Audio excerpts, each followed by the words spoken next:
Happy Monday. So, back for more drawing. This is, I believe, maybe the second tutorial that I'm going to do on drawing and creating the illusion of three dimensions. I wanted to mention that if for some reason some of you wanted to leave comments and you're having a problem doing that, could well be on my end, so I apologize for that. The comments I saw were turned off on some of my videos, and I think that may be the way I've set my videos. So if you're having a problem leaving a comment, I apologize for that. I will try to see if I can make an adjustment on my end so that you will be able to leave a comment if you need to. Okay, so we'll get into it. So anyway, on the last video, I was showing you, if you recall, that was this image here, and I was talking about how you have to create the illusion of three dimension when you're drawing, because you are drawing on a two-dimensional flat surface. And so what makes the drawing appear to be three-dimensional is the illusion that you create by how you draw on that flat surface and the way that you place your lines, the way that you place your forms and shapes that will create the illusion of three dimensions. So we're going to take this a little further than we did from the last time. And so now here, if you can see here, this drawing, let's see, I believe, I don't know if I think this is all in the same layer. I drew this character as a ball shape, and then I built around it, if you recall. And then, I talked about the diminishing things that were going on the figure to get it to look the way it looks. So I'm going to do the same thing on a new drawing. So I'm going to do this again.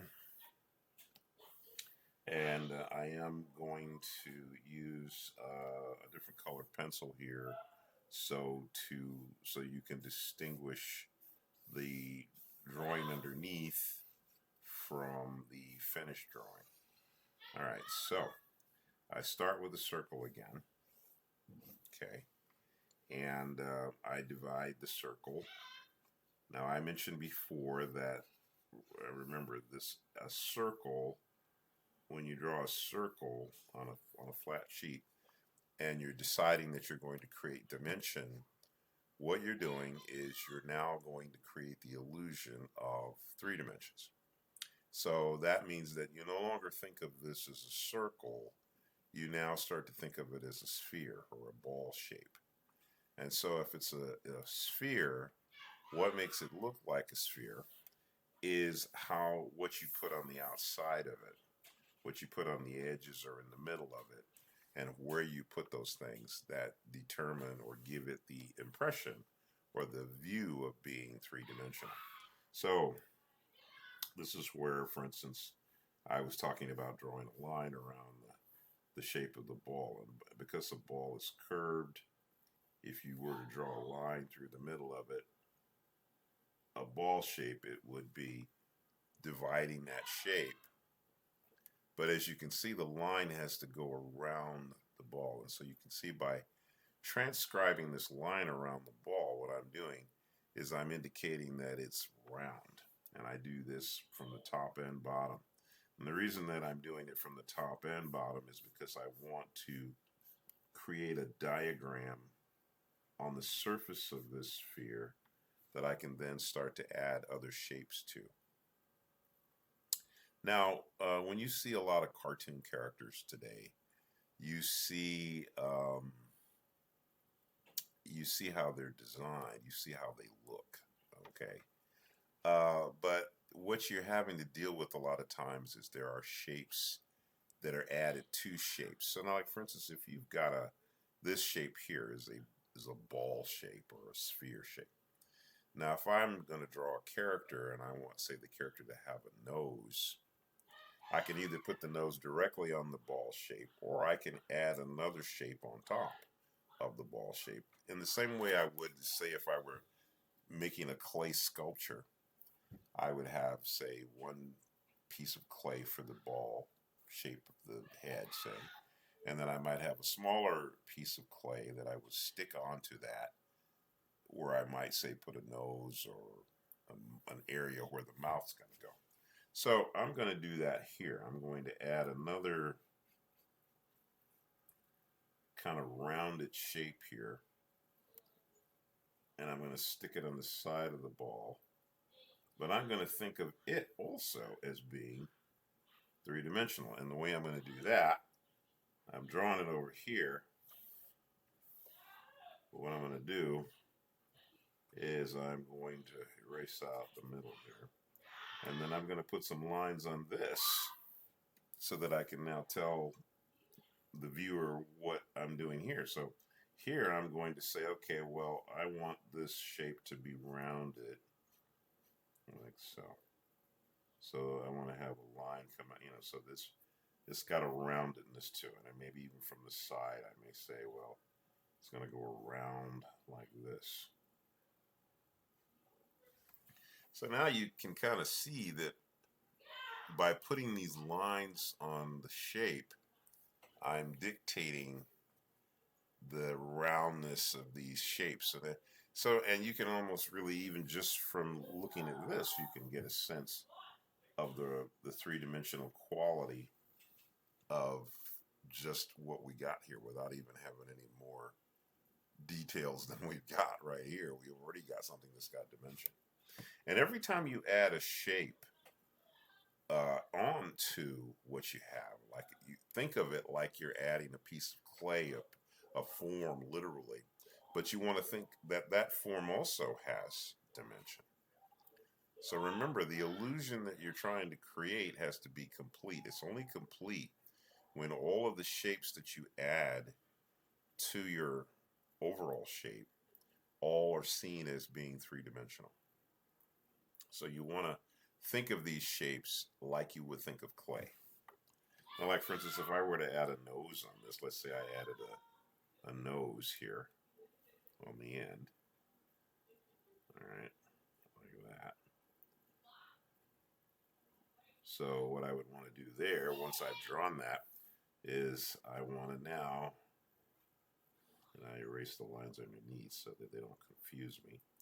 And now I want to put some lines on this. So, so that I know that this is round. So you can see how these lines transcribed around the form start to give it a sense of being dimensional. When you look at it, it starts to kind of lift off the page a little bit. You kind of start to say, oh, I see, that's the form, that's the form, that's the form. Well, see, this is what you're doing when you're drawing characters. You're imagining them as being forms in space. But in order to do that, because you're drawing on a flat surface, you have to put something on the surface of your form so that the viewer can see it as a dimensional form. So you're creating, once again, that's the illusion of it being three-dimensional. And like I said, you can tell just from looking at this that it already gives you that impression. All right, so now the thing about the forms then is that you're constantly adding to these forms and taking away. You're adding things and taking away. Like, for instance, if you were going to add some cheeks on this character, well, you might come in here on the side and draw a little bit of something coming out here so that we know that there's a cheek here. And, maybe the same thing on the other side here. So now maybe what you got to do is go in here and you got to erase this line so it doesn't confuse you. All right. And this one. And then maybe you need to put a line around the side of this form, or like that, so that you can see that that's a form. You see what I mean? Now, in the total drawing, in the total scheme of drawing a finished image, obviously, all of the lines that I'm putting on this are really there for you, the viewer, as you're learning about shapes, to get a start to get an idea of what I'm talking about when I'm saying creating this illusion of a dimensional shape. In your final drawing, of course, you're going to lose all these contact lines or extra lines. They're just here for you now, just so that you can get a sense of what it's like to add a shape to another shape and so on and so forth. You keep adding the shapes in the same way that you would if you were sculpting something, if you were using Sculpey or clay or something like that, and you were making a three-dimensional form, then you would take these pieces and put them together, and then because it's a literal three-dimensional form, you'd be able to turn it around and look at it from every angle. When it's a drawing on a sheet of paper or a flat surface, you don't have that luxury. You can't pick the drawing up and turn it around. You have to visualize the drawing from different angles. Making the drawing have the illusion of being three-dimensional as you take the steps to create that helps you to, at least in your own mind as an artist, see the dimensionality of that drawing. And then that helps you so that when you do start to turn the drawing in different angles, you'll have some idea as to what it might look like from different angles. And we'll talk about that as we progress. So now you've got this shape, all right, that you've built up. And so what next? Well, from this point, then, now you can start to also do other things. The first thing you probably are going to want to do is maybe come in and start to define, maybe you want to start to define some details on your character. Okay, so you might want to start to define some details. So let's say the first thing you're going to want to do maybe is put some eyes on your character. All right, well, now the thing about details like eyes and a mouth, the eye does not go on top of the form. Okay, the eye actually goes inside of the form. See, when you look at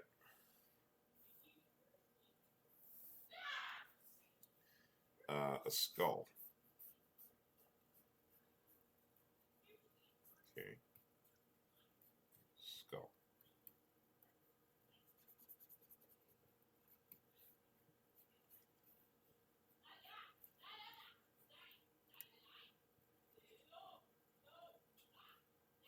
When you look at a skull,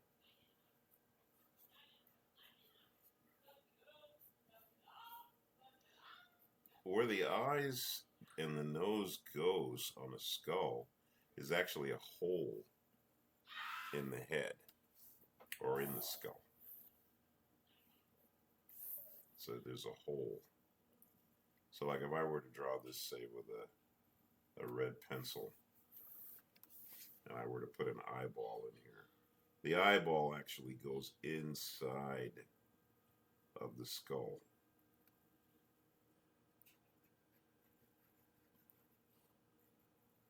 So it's sitting inside the head, not on the surface of the head, but inside the head.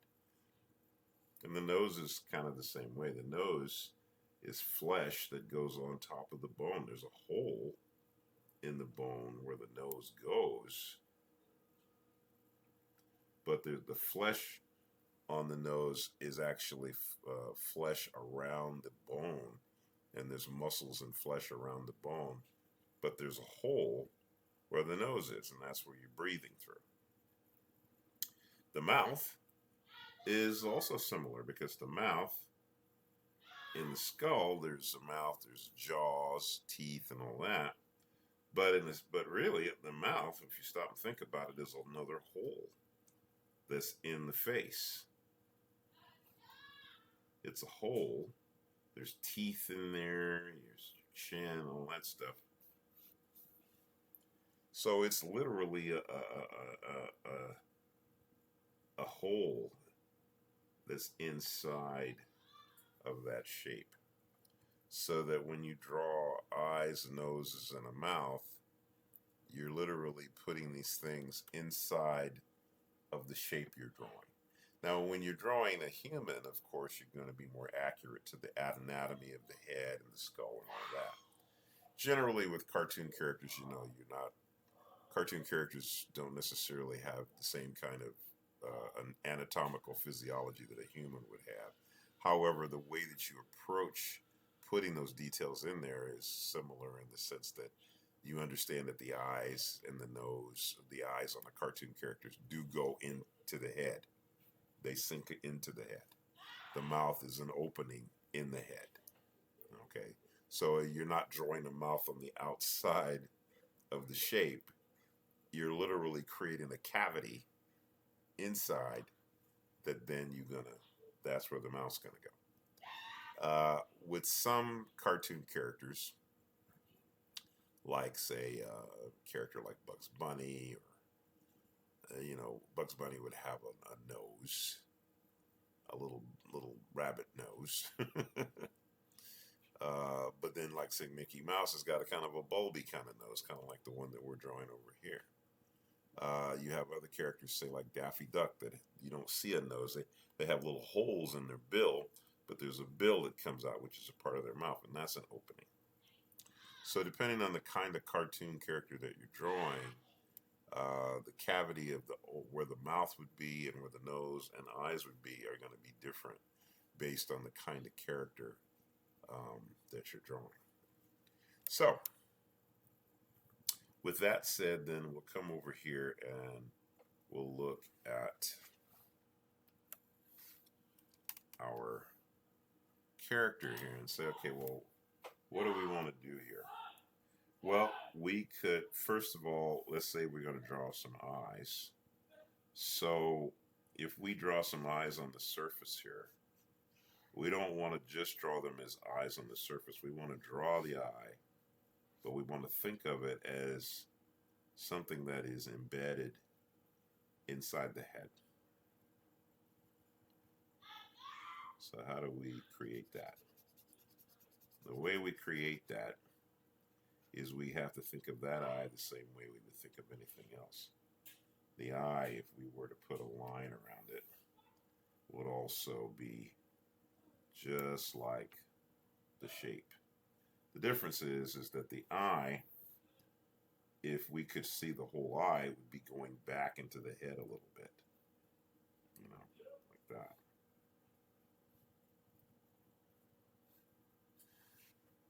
It wouldn't just be sitting on the surface. And also,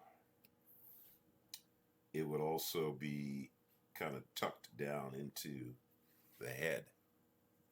So, you think of it, you think of the eye as like, if you were to take something and shove it into a pillow, it's going to displace the pillow, right? Well, your eye is maybe not like your head isn't like a pillow, but in a sense, when you push the eyes into the head, you want to think of them as a shape that you're actually changing you're not putting the eye on the surface of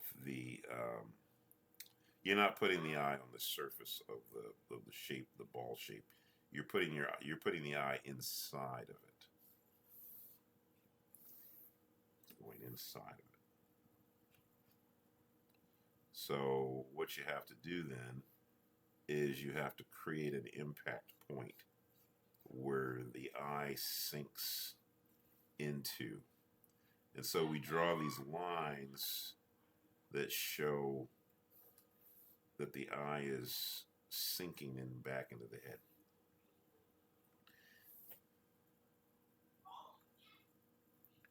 There are also things we have to take into account, like the eye will have an eyelid. If you look at the eye from the side, all right, so the eye goes, say, into the head. So realistically, the eye would be, if you were to draw the whole eye, it's going to be deep in the head like this.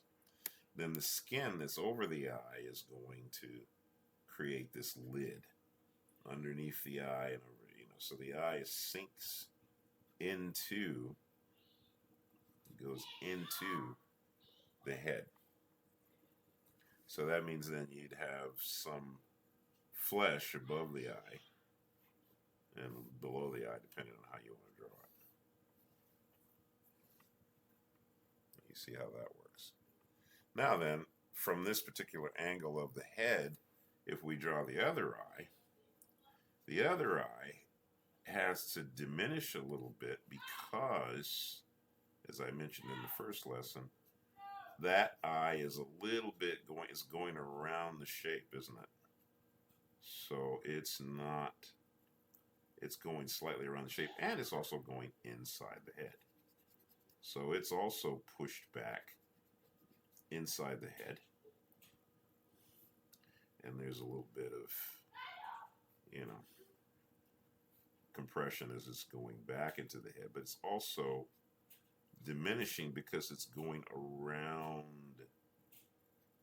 that form. See? It's going around the form. So you have this eye on this side, but then on the other side of the form, this eye is going away. See?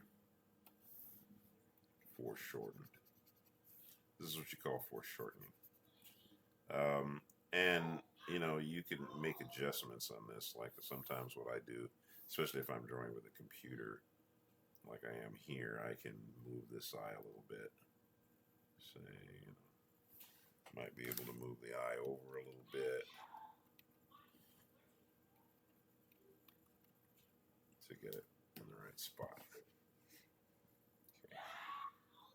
But I'm diminishing the size of that eye because I want it to look like it's moving away, and that also shows that it's dimensional on the head.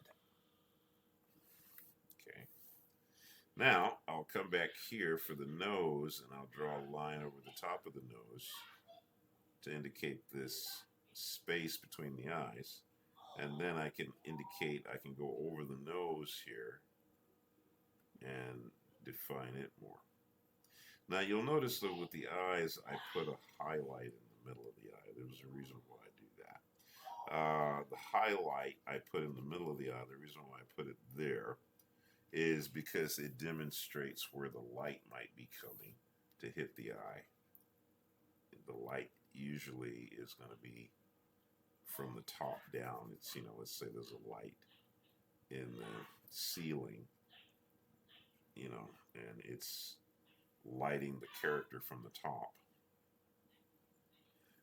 So you put a light highlight in the middle of the eye, or in the top of the eye, so that it's catching that light. What that does then is that directs it, and it also gives an emphasis point to where the eye, and it also makes the eye feel more dimensional. All right, so then we got the nose there. Now we want to say draw a mouth.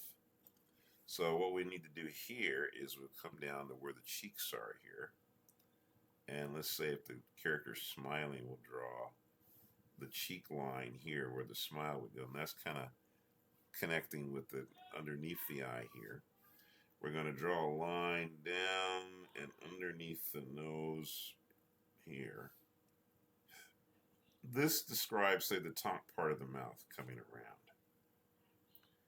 Then we want to indicate that there's a mouth here, and the way we can do that is we can follow this top line with another line underneath it. Except we separate this line and open it up a little bit. What we're doing here now is we're indicating that the mouth is a hole in the head.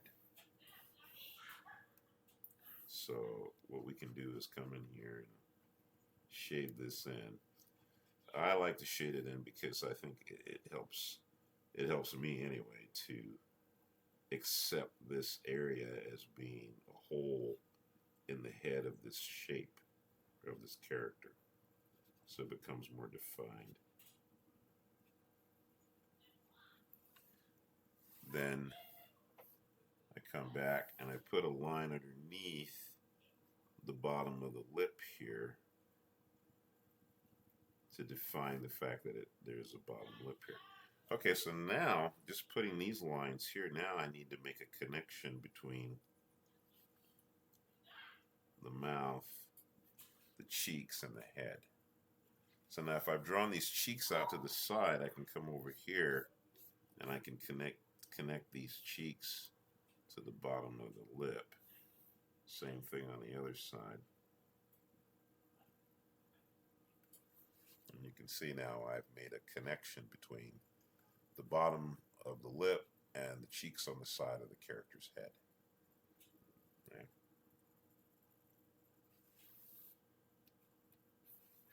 So you can see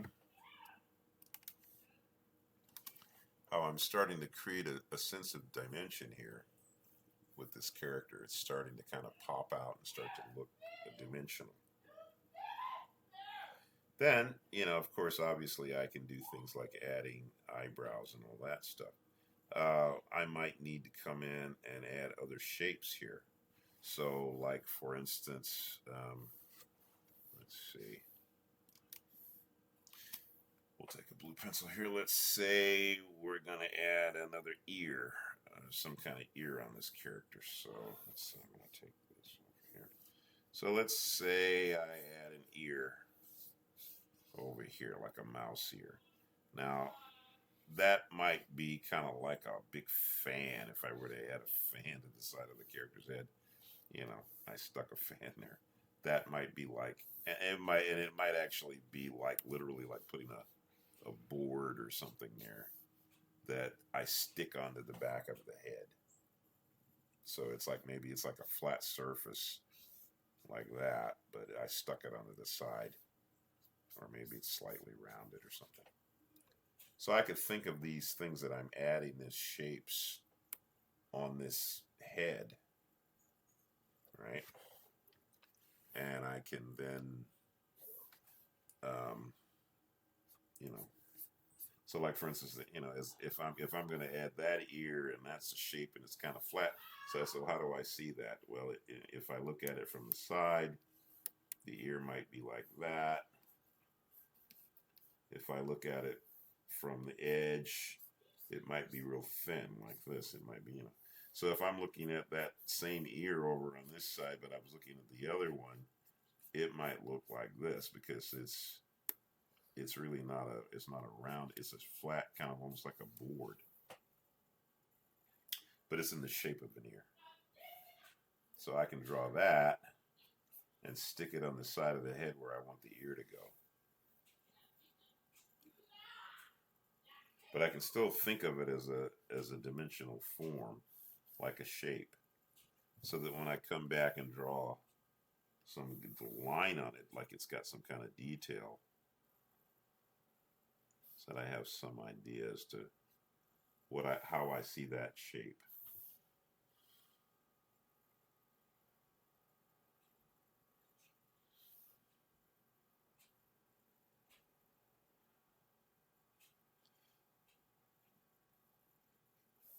Mice have like little fur in their ears, you know. You can put a little fur thing like this.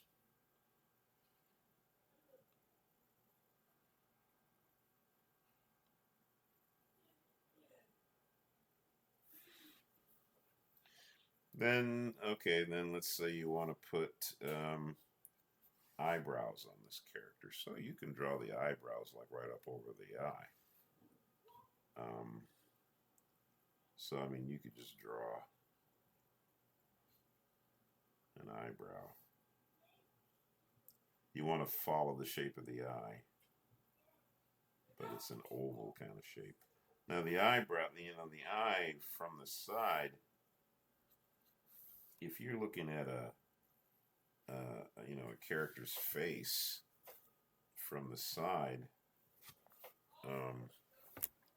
you know, like let's say you're looking at a character from the side, like if you look at a person's eyebrow, it goes over the eye, but there's more than just that line. It really is kind of some flesh on top of your eye, isn't it? Because when if you've got um, an expression, then you've got to have a little bit of flesh above and below to change the expression of the eyebrow. So like here, if his eyes are up like this, I could, that's fine. I could accentuate that by having a little bit of flesh that's pushed up above the eyebrow to give it a little bit more definition. Then last but not least, I can add some hair. And I can add hair kind of in a little more free-form way. I could make the hair a shape, or I could just add some scraggly hair like this, and And so now you can see I've created a character, right? A dimensional character.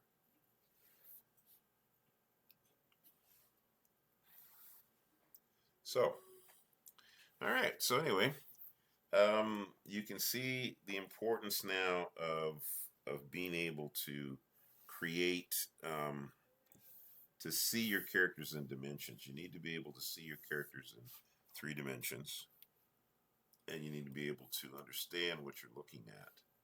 Because the real trick to making this work is actually understanding what it is you're doing. You're creating an illusion. Okay, it's an illusion. The 3-dimensional quality is not actually 3-dimensional. It just appears to be. It appears to be. So you work on that, and as we go, and I'll talk about this more as we in future tutorials. You're always building your character up as shapes. You want to think of it as shape, and you'll see that once you start thinking about it in terms of shapes, then it starts to make sense. Say if you turn the character to the side or back, or you look up underneath it, whatever, it starts to make sense to you. Oh, well, if this shape is like this, then when I turn it, it's going to look this way. And you'll see, because when we start doing that sort of thing, it'll start to make sense to you. Like, oh, okay, I can see how this is going to look if I'm looking at it from the top, or if I'm looking at it from the side, or whatever. Okay. All right, folks. Well, hey, there you go. Another lesson. We'll stop here. Hope you enjoyed this. Hopefully this is helpful to you, and I hope that I'll try to make sure I set this for comments so that if you do want to ask questions, you'll be able to. All right, so there you go. Have a beautiful day, what's left of it, and I will see you on the next iteration.